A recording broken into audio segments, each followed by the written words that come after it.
Well, it only took about 2 hours for the jury to reach a verdict. The jury was made up of 5 women and 7 men.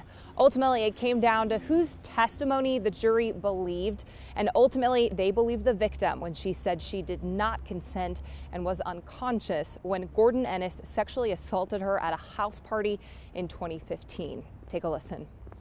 We, the jury, find the defendant Gordon J. Ennis guilty of the crime of second-degree rape as charged. The nature of the charge in which the defendant has been found guilty, which is second-degree rape, it is mandatory detainer from this part forward. I'd ask that the defendant remain in the courtroom. I will prepare an order. He needs to be taken into custody immediately. Because of the charge, Ennis was taken into custody immediately and transported to the Spokane County Jail.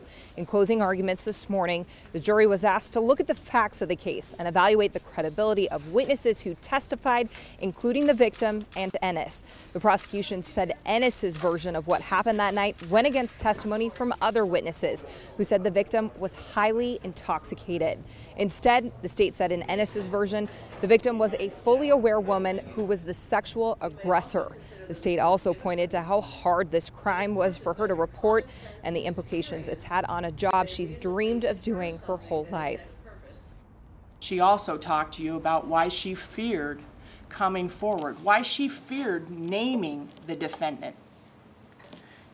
She told you all of the things she was concerned about, and she also told you the reality of her life once she told. Despite that reality, despite how tough it has been for her, she's done 2 things.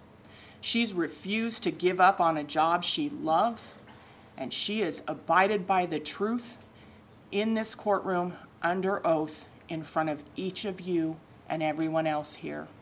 So there's no date set yet for sentencing. The state also didn't say what kind of sentence they plan to recommend, but I learned the standard sentencing range for second-degree rape is 6.5 to 8.5 years.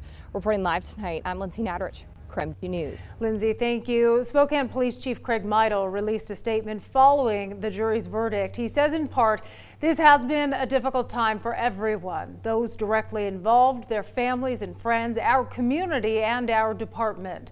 The serious impact this incident, investigation, and trial has had cannot be disregarded or minimized. We have posted the chief's full statement on KREM.com.